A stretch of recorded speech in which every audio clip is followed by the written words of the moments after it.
നമസ്കാരം സുഹൃത്തുക്കളെ, ഞങ്ങൾ ലോകത്തിലെ ഒരു പഴയ ജനാധിപത്യ സംവിധാനത്തിലാണ് ഇപ്പോൾ ഇരിക്കുന്നത്. എന്നാൽ ഞങ്ങൾ പ്രതിനിധാനം ചെയ്യുന്നത് ഇവിടെയാണെങ്കിലും ഞങ്ങളെ എല്ലാവരും പറയാ നിങ്ങൾ ഇന്ത്യക്കാരെന്നാണ്. ഇവിടെ വന്ന് ജീവിക്കുന്നവരെ പലരോടും നമ്മളെപ്പോലെയുള്ള ആൾക്കാരെ കാണുമ്പോൾ നിങ്ങൾ ഇന്ത്യക്കാരായി ആണ് ഞങ്ങളുടെ ഐഡൻറ്റിറ്റി. അതിൽ ഞങ്ങൾ അഭിമാനം കൊള്ളുന്നു. ഞങ്ങൾ മഹാത്മാഗാന്ധിയുടെ നാട്ടിൽ നിന്നാണ്, ഞങ്ങൾ ലോകത്തിലെ ഏറ്റവും വലിയ ജനാധിപത്യ രാജ്യത്തിൽ നിന്നാണ് എന്ന് പറയുന്നതിൽ തീർച്ചയായിട്ടും ഈ അമേരിക്കൻ ഐക്യനാടുകളിൽ ഇരുന്ന് ഞങ്ങൾക്ക് വളരെയധികം അഭിമാനമുണ്ട്. എൻ്റെ കൂടെ ഇന്ന് മിഥുൻ ഉണ്ട്. ഞങ്ങൾ രണ്ടാളും തൃശ്ശൂർ സ്വദേശികളാണ്. ഇന്നലെ ഒരു ഉപതെരഞ്ഞെടുപ്പ് ചേലക്കര, പാലക്കാട്, വയനാട് തെരഞ്ഞെടുപ്പ് ഞങ്ങൾ സസൂക്ഷ്മം നിരീക്ഷിച്ചു കൊണ്ടിരിക്കുകയായിരുന്നു. അതിൻ്റെ റിസൾട്ടുകൾ വന്നതിനെക്കുറിച്ച് കുറച്ച് കാര്യങ്ങൾ ഞങ്ങൾ ഇവിടെ അവലോകനം ചെയ്യാൻ ഉദ്ദേശിക്കുന്നു. അപ്പൊ മിഥുൻ, എന്താണ് താങ്കളുടെ ഇന്നലെ വന്ന റിസൾട്ടിനെ കുറിച്ചുള്ള താങ്കളുടെ അഭിപ്രായം? മഹാരാഷ്ട്ര ഉണ്ടായിരുന്നു, ജാർഖണ്ഡ് ഉണ്ടായിരുന്നു, നമ്മുടെ നാട്ടിൽ പാലക്കാട്, ചേലക്കര, വയനാട് ഉണ്ടായിരുന്നു. എന്താണ് താങ്കളുടെ അഭിപ്രായം? ബ്രീഫിൽ നമുക്ക് പാലക്കാട് നിന്ന് തുടങ്ങാം. ഈ ഇലക്ഷൻ എന്ന് പറയുന്നത് എപ്പോഴും പൈസയുടെ അല്ലെങ്കിൽ പവറിന്റെ ഒരു ഗെയിം അല്ല. ചില സമയത്ത് അംബീഷനും ഹാർഡ് വർക്കും വളരെയധികം വേണം. പാലക്കാട് അതിൻ്റെ ഒരു എക്സാമ്പിളാണ്. ആക്ച്വലി അംബീഷനും ഹാർഡ് വർക്കും രണ്ട് ചെറുപ്പക്കാർ ഇലക്ഷൻ ആയിരുന്നു അത്. രാഹുലും അതോടൊപ്പം തന്നെ ഷാഫിയും ഹാർഡ് വർക്ക് ചെയ്തു. നല്ല അംബീഷനുള്ള ചെറുപ്പക്കാർ. അവർ ഗ്രൗണ്ട് വർക്ക് ചെയ്തു. അവർക്കറിയായിരുന്നു. കാരണം ആദ്യം ഈ രാഹുൽ വന്നപ്പോൾ എനിക്കത്ര പ്രതീക്ഷ ഉണ്ടായിരുന്നില്ല. കാരണം ആദ്യകാലങ്ങളിൽ അതിൻ്റെ ഇടയ്ക്ക് ഒരു സംഭവം നടന്നു. ഒരു കല്യാണത്തിൽ വെച്ചിട്ട് അവർ സാരിന് കൈ കൊടുക്കാതെ തിരിഞ്ഞു പോയ സംഭവം ഓർമ്മയുണ്ടോ? അപ്പം അന്ന് ഇവരുടെ കോൺഫിഡൻസ് ഉണ്ട്, അവരുടെ ഷാഫിയുടെയും രാഹുലിൻ്റെയും കോൺഫിഡൻസ് ഉണ്ട്. ആ കോൺഫിഡൻസ് കണ്ടപ്പോൾ എനിക്ക് മനസ്സിലായി ഇവന്മാർക്ക് ഗ്രൗണ്ട് വർക്ക് അറിയാം. ഇവർ ആ മണ്ഡലത്തിലെ ഓരോ വ്യക്തിയോടും സംസാരിച്ചുകൊണ്ടായിരിക്കും. രാഹുൽ വന്നേ ഉള്ളൂ, പക്ഷേ ഷാഫിയുടെ 12 വർഷം 15 വർഷം അയാളുടെ MLA അല്ലേ. അപ്പോൾ ഓരോ വ്യക്തിനെയും ഷാഫിക്ക് അറിയാം. അപ്പോൾ ഷാഫിക്ക് അറിയാം ഈ ക്യാമറ കാണുമ്പോൾ കെട്ടിപ്പിടിക്കുക, മാറി നിൽക്കുമ്പോൾ ചവിട്ടുക, ആ പരിപാടിയൊന്നും ആവശ്യമില്ല. അതിൻ്റെ ആ പൊളിറ്റിക്സ് ആവശ്യമില്ല. പാലക്കാട് ഷാഫി മതി, ഷാഫിയുടെ പുഞ്ചിരി മതി എന്ന് ഷാഫിക്ക് ഉറപ്പുണ്ടായിരുന്നു. അതാണ് ഷാഫി ഇതൊക്കെ പിന്നെ കാണാമെന്ന് പറഞ്ഞ് ഒഴിവാക്കി വിട്ട്. അത് ഷാഫിയുടെയും രാഹുലിൻ്റെയും വിജയമാണ്. ഇത് കേരളം ഒട്ടാകെയുള്ള ട്രെൻഡൊന്നുമല്ല, ഇത് അവരുടെ ഒരു മാത്രം വിജയമാണ്. കാരണം ഇതോടൊപ്പം നടന്ന തെരഞ്ഞെടുപ്പുകളാണ് ദേശീയ തലത്തില് മഹാരാഷ്ട്ര, ജാർഖണ്ഡ്. മഹാരാഷ്ട്രയിൽ BJP തൂത്തുവാരി. അവിടെ പവർ ഉണ്ടായിരുന്നു. ഉദ്ധവ് താക്കറെ, ബാൽ താക്കറയുടെ മകൻ ഉദ്ധവ് താക്കറെ ഇത്രയും ശക്തമായി കോൺഗ്രസിനോടൊപ്പം ചേർന്നിട്ട് ഇത്ര വലിയൊരു മുന്നേറ്റം BJP എങ്ങനെ മഹാരാഷ്ട്രയിൽ നേടി? മഹാരാഷ്ട്രയിൽ ഇലക്ഷനിൽ തോൽവിയും ജയൊക്കെ സ്വാഭാവികമാണ്. ഓക്കെ, തോറ്റവർ പറയും, അതായത് അല്പം വോട്ടുകൾക്ക് തോറ്റുപോയി ഞങ്ങൾക്ക് തിരിച്ചു വരാൻ മതിയാ, സ്വാഭാവികമായി പറയും. പക്ഷെ മഹാരാഷ്ട്രയിൽ അതിദയനീയമായി തോറ്റു. അതായത് 102 സീറ്റിലാണ് കോൺഗ്രസ് മത്സരിച്ചത്. എത്ര 20 22 കിട്ടി. അത് ഒറ്റയ്ക്ക് ഒരു ഭരണകക്ഷി ഭരണം പിടിക്കുമെന്നാണ് നാനാ പത്തോലെ അവരുടെ സംസ്ഥാന ചെയർമാൻ പറഞ്ഞത്. 18 19 സീറ്റിൽ ഒതുങ്ങിപ്പോയി. അപ്പോൾ നമ്മൾ മനസ്സിലാക്കുന്ന കാര്യം എന്ന് പറയുന്നത് ഒരു 4 മാസം മുമ്പാണ് ഇവർ 30 സീറ്റ് പിടിച്ചത്. പകുതി ആലോചിക്കണം. അതായത് മറ്റവർക്ക് 17, ഇവർക്ക് 30 ആയിരുന്നു MP ലോക്സഭ ഇലക്ഷന്റെ. ട്രിപ്പ് കഴിഞ്ഞല്ലേ ഉള്ളൂ. അപ്പം അതും ആലോചിക്കണം. ഇവർക്ക് പകുതി പേർ MP-മാരുണ്ട്. ആന്റി ഇൻകംബൻസി ഫാക്ടർ ഉണ്ട്. കാരണം ഇപ്പം ഈ 3 സർക്കാരാണ് വന്നു 5 വർഷത്തിനിടയ്ക്ക്. അവിടെ പാർട്ടികൾ പിളർന്നു. അവിടെ ആ ഒരു വികാരം അവിടെ ഉണ്ട്, ഭരണവിരുദ്ധ വികാരം ഉണ്ട് അവിടെ. അത് നമുക്ക് അംഗീകരിക്കാൻ പറ്റില്ല. അവിടെ അൺഎംപ്ലോയ്മെന്റ് ഇഷ്യൂ ഉണ്ട്, ഫാമേഴ്സിന്റെ ഇഷ്യൂ ഉണ്ട്. അങ്ങനെ പല ഇഷ്യൂസും ഉണ്ടായിട്ട് പോലും BJP എങ്ങനെ ഭരണം കൈക്കലാക്കി എന്നുള്ളത് അവിശ്വസനീയമായ സംഭവമാണ്. ചില കാര്യങ്ങൾ നയിക്കുന്നത്, അതായത് അവര് 130 സീറ്റ് ഒറ്റയ്ക്ക് ഭരിക്കാം 10 MLA ഉണ്ടെങ്കിൽ. പക്ഷെ ഇതൊരു സർക്കാരാണ്, ഘടകകക്ഷി സർക്കാരായതുകൊണ്ട് അവർ മാനിച്ചു മുന്നോട്ട് കൊണ്ടുപോകും. ഇതിലേക്ക് കാരണം എന്ന് പറയുന്നത് BJP അവർ തോൽവി കഴിഞ്ഞ ഇലക്ഷനിലും കണ്ടല്ലോ 2024. അവരൊരു സെൽഫായിട്ട് ഒരു അണ്ടർസ്റ്റാൻഡിങ് നടത്തി. എന്തുകൊണ്ടായിരിക്കാം ഒരു പക്ഷെ അവർ തോറ്റുപോയെന്ന് അവർക്ക് 3-4 കാരണങ്ങൾ മനസ്സിലായി. അവിടെ ഇതിലേക്ക് വരുന്നതിന് മുമ്പ് ഈ നമ്മുടെ ഇതുണ്ടല്ലോ, ഈ രാഹുൽ ഗാന്ധിയുടെ പരിപാടി. രാഹുൽ ഗാന്ധി അവിടെ പോയിട്ടേ ഇല്ല. രാഹുൽ ഗാന്ധി വയനാട്ടിൽ മറ്റേ എന്താ ക്ലൈംബിങ്ങോ എന്തോ പരിപാടിയൊക്കെ ചെയ്യായിരുന്നു. എന്തോ അതൊക്കെ പുള്ളി വയനാട്ടിലായിരുന്നു. പുള്ളിക്ക് അറിയുപോലുമില്ല ഈ പറയുന്ന ഈ പാർട്ടി, രാഹുൽ ഗാന്ധിയുടെ പാർട്ടി അവിടെ റാലിക്കും ഉണ്ടായിരുന്നില്ല. അവർ 6 മാസം മുമ്പ് കൂടിയതാ. പിന്നെ അവർക്കൊന്നും കൂട്ടം കൂടാൻ നേരം ഉണ്ടായില്ല. ഫോട്ടോഷോപ്സ് ഒന്നുമില്ല. അപ്പൊ അവരുടെ കാര്യം കംപ്ലീറ്റ് അവർ ഗ്രൗണ്ട് വർക്ക് ചെയ്തിട്ടില്ല. ഇനി BJP എന്ത് ചെയ്യാന്ന് വെച്ചാൽ, BJPക്ക് 2024 ലോക്സഭ ഇലക്ഷനിൽ OBCകൾ അവർ കൈവിട്ടായിരുന്നു. ഒരു ഏറ്റവും മെയിൻ കാരണം എന്ന് പറയുന്നത് RSSന്റെ പിന്തുണ ഇല്ലായിരുന്നു. RSSുമായിട്ട് BJP ചെറിയൊരു തെറ്റിദ്ധാരണ ഉണ്ടായിരുന്നു. അതിന്റെ പുറമെ RSS ഗ്രൗണ്ട് വർക്ക് ചെയ്തിട്ടുണ്ടായിരുന്നില്ല. ലോക്സഭ ഇലക്ഷൻ. ഇപ്രാവശ്യം ദേവേന്ദ്ര ഫഡ്നാവിസ് നാഗ്പൂർ പോയി കണ്ടു, പ്രശ്നങ്ങളൊക്കെ ഒത്തുതീർപ്പാക്കി കേരള സംവിധാനം തിരിച്ചു കൊണ്ടുവന്നു. ഈ ഇലക്ഷൻ അത് നല്ലപോലെ RSSന്റെ അവരുടെ നല്ലപോലെ വർക്ക് ചെയ്തിട്ടുണ്ട്. രണ്ടാമത്തത് എന്ന് പറയുന്നത് അവിടെ ഈ ഞാൻ പറഞ്ഞ OBC community, caste politics Congress game play ചെയ്തിരുന്നു കഴിഞ്ഞ ഇലക്ഷനിൽ, കാസ്റ്റിസം കൊണ്ടുവരുന്നൊക്കെ പറഞ്ഞു. അതൊക്കെ കഴിഞ്ഞു, അതൊക്കെ അവർ മറന്നുപോയി. അപ്പോൾ OBC ലീഡേഴ്സിനെ കൊണ്ടുപിടിച്ചു. അവർ 90-കളുണ്ടായിരുന്ന OBC ലീഡറെ കൊണ്ടുവന്നു, തിരിച്ചു കൊണ്ടുവന്നു പാർട്ടിയിൽ. അങ്ങനെ അവർ ഫേസ് അവരൊന്ന് OBCനെ കൂടെ നിർത്തി. 38% OBC ഉണ്ട് അവിടെ. 170 സീറ്റുകൾ നിശ്ചയിക്കുന്നത് OBC കൂടെ നിന്നു. അത് മെയിൻ ആയിട്ടുള്ള കാര്യം എന്ന് പറയുന്നത്.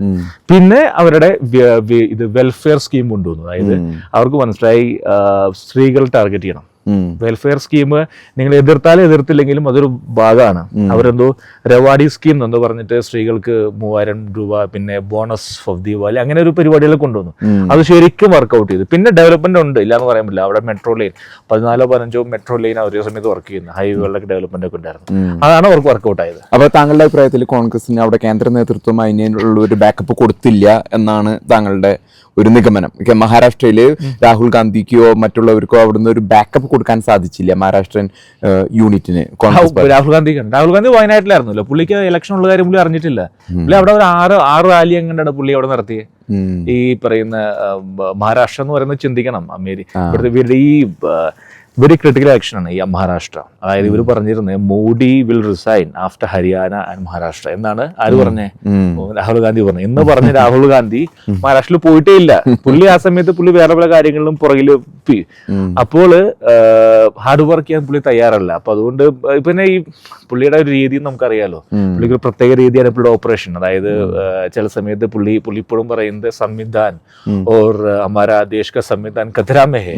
പിന്നെ പുള്ളി പറയുന്നത് റോസ്ഗാരി എന്ന് പറഞ്ഞിട്ട് ഇതൊന്നും പറഞ്ഞാൽ വോട്ട് പിടിക്കാൻ പറ്റും. വോട്ട് പിടിക്കണമെങ്കിൽ ഗ്രൗണ്ട് ഒരു കാലഘട്ടം ഉണ്ടായിരുന്നു, അങ്ങനെയൊക്കെ പറഞ്ഞ് ജനങ്ങളുടെ അടുത്ത് പോകാൻ സാധിച്ചിരുന്ന കാലഘട്ടം ഉണ്ടായിരുന്നു. പക്ഷെ ആ കാലഘട്ടം മാറിപ്പോയിന്ന് കോൺഗ്രസ് പഠിച്ചിട്ടില്ല. കേരളത്തിൽ എന്തുകൊണ്ടോ ഇങ്ങനെ നിൽക്കുന്നുണ്ട്. നിങ്ങളുടെ അഭിപ്രായത്തിൽ എന്തുകൊണ്ട് പാലക്കാട് BJPയുടെ പരാജയം പ്രതീക്ഷ പരാജയമാണോ അതോ നിങ്ങൾ പ്രതീക്ഷിച്ചോ ജയിക്കുമെന്ന്? പാലക്കാട് സംഭവിച്ചിരിക്കുന്നത് എന്തുകൊണ്ടാണ് ഈ നേതൃത്വത്തിന് ഒരു ലീഡർഷിപ്പ് ക്വാളിറ്റി അവിടെ നമ്മൾ വ്യക്തിപരമായിട്ട് പറയല്ലോ. ഇപ്പൊ സുരേന്ദ്രൻ ആവുന്നത്ര ശ്രമിച്ചില്ല എന്ന് പറയാൻ പറ്റില്ല. എന്നാലും എല്ലാവരും ഒത്തൊരുമിച്ച് ആ ഇലക്ഷന്റെ ഒരു 6 മാസം മുമ്പെങ്കിലും ഒരുമിച്ച് വന്നിട്ട് ഞങ്ങളെല്ലാവരും ഒരുമിച്ചാണ്, നമുക്ക് ഇന്ന് പോകാം, അല്ലെങ്കിൽ ഇഷ്യൂസ് റേസ് ചെയ്യുന്നു, ഇന്ന് തീപ്പൊരി പ്രസംഗിക്കുന്നു. ആ ഒരു ഫയർ ബ്രാൻഡ് അവിടെ കാണുന്നില്ലേ കേരളത്തില്? അത് ഇതുപോലെ പോയി കഴിഞ്ഞാൽ 2025-ലും 2026-ലോ നിയമസഭ വളരെ ക്രൂഷ്യലാണ്. അധികാരം പിടിച്ചെടുത്തില്ല എങ്കിൽ 2026-ല് BJPക്ക് ഒരു 35-40 സീറ്റ് കേരളത്തിൽ പിടിക്കാൻ സാധിക്കില്ലെങ്കിൽ വളരെ അത് ഇപ്പോഴത്തെ നേതൃത്വം പറ്റില്ലെങ്കിൽ ഞാൻ മാറി നിൽക്കാം എന്ന് പറഞ്ഞ് മുമ്പ് കുമ്മനം രാജശേഖരനെ ഗവർണറാക്കി, ശ്രീധരപിള്ളയെ ഗവർണറാക്കി, സുരേന്ദ്രന് ഒരു സ്ഥാനം കൊടുക്കും.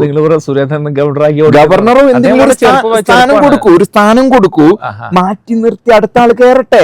ഗവർണർ സ്ഥാനം മാറ്റി നിർത്താനല്ല പറഞ്ഞേ, ശോഭാ സുരേന്ദ്രൻ വരണമെന്നാണ് ഇപ്പൊ അണികളുടെ ഇടയിൽ പറയുന്നത്. സുരേന്ദ്രന് ശോഭിക്കാൻ പറ്റുന്നില്ലെങ്കിൽ ശോഭാ സുരേന്ദ്രൻ വരട്ടെ. ഒരുപാട് അലിഗേഷൻസ് ഇല്ലാത്ത ഏത് നേതാവാ? അവിടെ തൊട്ട് പാമോലിയും തൊട്ട് കെ കരുണാകരൻ തൊട്ട് എത്ര അലിഗേഷൻസ് നിങ്ങൾക്ക് വേണം? ഇപ്പൊ ഈ സുരേന്ദ്രന് എനിക്ക് തോന്നുന്നു ഭയമാണോ ഒരു പക്ഷോണിയെ പിണറായി പിടിച്ച് കൊടകര കേസ് പറയുമെന്ന്? നേരെ കേന്ദ്രത്തിൽ ചെന്ന് അമിത്ഷാനെ നേരിട്ട് കാണാ, വീണ വിജയന്റെ SIO എന്തോ സ്പെഷ്യൽ ഇൻവെസ്റ്റിഗേഷൻ അങ്ങ് എടുത്തിടാ. രാഷ്ട്രീയം അങ്ങനെയാണ്. നിങ്ങളുടെ ചാനലിലെ ഒരു പ്രേക്ഷകൻ പറഞ്ഞിരുന്നു BJPക്ക് എന്താ വേണ്ടതെന്ന് പറഞ്ഞത്. അദ്ദേഹം പറഞ്ഞ് BJPയിൽ കുറെ യുവത്വം വരണം. ഇപ്പൊ ഈ കോൺഗ്രസിൽ ഇപ്പൊ ഈ പയ്യന്മാർ വന്ന പോലെ കുറെ യുവത്വം, അതായത് സംസാരിക്കാൻ അറിയുന്ന യുവാക്കളും സ്ത്രീകളുമായി കണക്ട് ചെയ്യാൻ പറ്റും. ഞാൻ മുമ്പ് ഒരു വീഡിയോയില് ഒരു വിഷയം പറഞ്ഞിരുന്നു. പാലക്കാട് രഥോത്സവം നടത്താനായിട്ട് കേന്ദ്രത്തിൽ നിന്ന് ഒരാൾക്ക് വരാൻ സാധിക്കില്ലേ? BJP ഭരണത്തിലിരിക്കുന്ന മോദിജി നേരിട്ട് വരാൻ പറ്റിയില്ലെങ്കിൽ ഒരു നേതാവിനെ പാലക്കാട് രഥോത്സവത്തിന് പറഞ്ഞയക്കാൻ BJPക്ക് എന്താ ബുദ്ധിമുട്ട്? അതും പാലക്കാട് പോലെ BJPക്ക് വ്യക്തമായിട്ട് കിട്ടുമെന്നുള്ളൊരു ഇതില് അത് ഇപ്പൊ പറ്റിയത് പറ്റി, അടുത്ത തവണയെങ്കിലും കൊണ്ടുവരാൻ സാധിക്കില്ലേ ഇവർക്ക്? ഞാൻ പറയണത് റാഫേൽ തട്ടിൽ പിതാവ് പോലും പറഞ്ഞിരിക്കുന്നത് ഇനി ഇടതും വലതും വേണ്ട ഞങ്ങൾക്കെന്ന്. അത്തരം സാഹചര്യം 2026-ല് പാലക്കാട് പോട്ടെ, തെക്കുള്ള മണ്ഡലങ്ങളിൽ എത്ര വ്യത്യാസം വരുത്തുമെന്നറിയോ? അത് മിൽക്ക് ദ കൗ, നമ്മ പശുവിനെ കറന്നെടുക്കണം മിൽക്ക് ചെയ്യാനായിട്ട് BJPക്ക് സാധിക്കണം. ആ ഒരു നേതൃത്വം ലീഡർഷിപ്പ് കൊടുക്കാനുള്ള ആൾക്കാരെ എന്നിട്ട് ഒരുമിച്ച് കൊണ്ടുവരാൻ. സന്ദീപ് വാര്യർ ഒന്നും ഒരു ഫാക്ടറി അല്ല, സന്ദീപ് വാര്യർ ഒരു ഫാക്ടറി അല്ല. നിങ്ങൾക്ക് അറിയാം, അതായത് ഈ ഇലക്ഷനിലും 3 ഇലക്ഷനിലും മോഡി സൈഡ് ലൈൻ ആയിരുന്നു, പുള്ളി വന്നിട്ടേ ഇല്ല എവിടെയും. കാരണം ഈവൻ ഈ മഹാരാഷ്ട്ര ഇലക്ഷന്റെ ഫൈനലിൽ പുള്ളി ടൂറായിരുന്നു. കാരണം ഇപ്പൊ പുള്ളി ഒരു പുറകോട്ട് നിന്ന് സംസ്ഥാന നേതൃത്വം മുന്നോട്ട് വരട്ടെ എന്നുള്ള നിയമത്തിലായിരുന്നു. അദ്ദേഹത്തിന്റെ ഈ ബാട്ടേഗ തോ ഖാട്ടേഗ ഏക് തോ ഹം ഏക് തോ ഹോഗ എന്നുള്ള ഈ മുദ്രാവാക്യം എത്രമാത്രം ഹെൽപ്പ് ചെയ്തു കാണുമായിരിക്കും ഈ ജനങ്ങൾക്കിടയിൽ. മോദി അവിടെ ഇരിക്കുമ്പോൾ തന്നെ മറ്റുള്ളവർക്ക് ഒരു എനർജി, എല്ലാ സംസ്ഥാന ഘടകങ്ങൾക്ക് ഒരു എനർജിയാണ്. പക്ഷെ ഇനിയിപ്പോ ഇന്ത്യയും BJPയും ചിന്തിക്കുന്നത് ആ സ്ഥാനത്ത് വേറെ ഒരാള് ആര് കൊണ്ടുവരും. മുമ്പ് ഗുജറാത്ത് ചീഫ് മിനിസ്റ്റർ ആയിരുന്ന സമയത്ത് മോഡി ഇങ്ങനെ ഒരു സ്ഥാനത്തേക്ക് വരുമെന്നുള്ളത്, ഞാൻ വരുമെന്ന് പറഞ്ഞപ്പോ ആരും സമ്മതിച്ചിരുന്നില്ല. ഞാൻ പലവരായിട്ട് വാദപ്രതിവാദങ്ങൾ ഞാൻ പറഞ്ഞു മോഡി ഒരു ദിവസം ഇന്ത്യയുടെ പ്രധാനമന്ത്രി ആയിരിക്കും. ഇന്നും മറ്റ് കേരളത്തിലെ ശത്രുക്കളുണ്ട്, നീ അത് എന്ത് അഭിപ്രായത്തെ അടിസ്ഥാനത്തിലാണ് പറഞ്ഞു. ഞാൻ പറഞ്ഞു ഒരു ദിവസം അദ്ദേഹം അവിടുത്തെ പ്രധാനം എന്നോട് ഈ ഭാഷയിൽ നമ്മൾ തിരിച്ചൊരു ഒന്ന് പോയടക്കം അവിടുന്ന് മോഡിയാ ഇന്ത്യയുടെ പ്രധാനമന്ത്രി എന്ന് പറഞ്ഞ ആൾക്കാർ ഒരു 15 കൊല്ലം മുമ്പ്. അദ്ദേഹം വിഷൻ വന്ന ഇന്ത്യക്ക് ഒരുപാട്, പിന്നെ തീർച്ചയായും ഇന്ത്യയുടെ ഒരുപാട് മുന്നോട്ട് നയിച്ചു. ജാർഖണ്ഡിൽ പോവാം. ജാർഖണ്ഡില് BJPക്ക് തിരിച്ചടി നേരിട്ടു.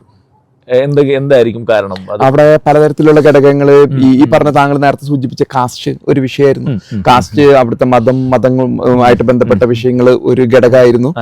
അത് കോൺഗ്രസിന് ഗുണം ചെയ്തു. അതല്ലാതെ കോൺഗ്രസിന്റെ നേതൃത്വം അത് ഈ ഒരു കാര്യമുണ്ട്, BJP ആരായിരുന്നു അവിടെ സ്റ്റാർ ക്യാമ്പയിനിങ് ആരായിരുന്നു? ഒരു ശിവരാജ് സിംഗ് ചൗഹാനും പിന്നെ ഹിമന്ത ബിശ്വ. അവിടെ ഒരു വിദ്വേഷത്തിന്റെ ഒരു ആംഗിൾ ഉണ്ട്, അതങ്ങ് വർക്ക്ഔട്ട് ആയി. അതിന് പകരം അവര് കേന്ദ്രത്തിൽ നിന്ന് വേറെ ആരെങ്കിലും ഇറക്കിയായിരുന്നു. പിന്നെ വേറെ കാര്യമുണ്ട്, അതായത് നമ്മുടെ ഹേമന്ത് സോറൻ അല്ലേ, അദ്ദേഹത്തെ ജയിലിൽ അടച്ചൊരു ഒരു വികാരം ഫീൽ ചെയ്യും. അദ്ദേഹത്തിന്റെ വൈഫ് കൽപ്പന വന്നിട്ട് കരയുന്ന ഒരു സംഭവം ഉണ്ട്. അതൊക്കെ നല്ലപോലെ അവർ വർക്ക്ഔട്ട് ചെയ്തു. പിന്നെ അവിടെ വെൽഫെയർ ആണ് മെയിനായിട്ട് ബേസിക് എന്ന് പറഞ്ഞാൽ ഈ വെൽഫെയർ, ഈ സ്ത്രീകളുടെ വെൽഫെയർ ഭയങ്കരധികം ഈ വോട്ട് ബാങ്ക് ആയിട്ട് മാറുന്നുണ്ട് ഈ ഇലക്ഷൻ. അത് പല സംസ്ഥാനത്തും പല മാതിരിയാണ്. ഇപ്പൊ താങ്കൾ നേരത്തെ സൂചിപ്പിച്ച പോലെ മഹാരാഷ്ട്രയിൽ ഒരുമാതിരി പോകുന്നുണ്ടെങ്കിൽ തമിഴ്നാട്ടിൽ വന്നു കഴിഞ്ഞാൽ വെൽഫെയറിന്റെ ഒരു സ്കീമാണ്. എല്ലാവർക്കും പൈസ ഉണ്ട്, അവർക്ക് വൺ ഇക്കോണമി അവര് പല കമ്പനികളെയും കൊണ്ടുവന്ന് അവരെ ടാക്സ് പിരിച്ച് അതാണ് അവർ കൊടുക്കുന്നത്. അങ്ങനെ ജനങ്ങൾക്ക് എന്തെങ്കിലും കിട്ടട്ടെ, നല്ല കാര്യം. അപ്പൊ എന്തായാലും ജനാധിപത്യം മുന്നോട്ട് പോട്ടെ അല്ലെ. നമുക്ക് ഇനി അടുത്ത വീഡിയോസ് വരുന്നവരെ താങ്ക് യു. ഞങ്ങളുടെ ചാനൽ സബ്സ്ക്രൈബ് ചെയ്യൂ. നമസ്കാരം.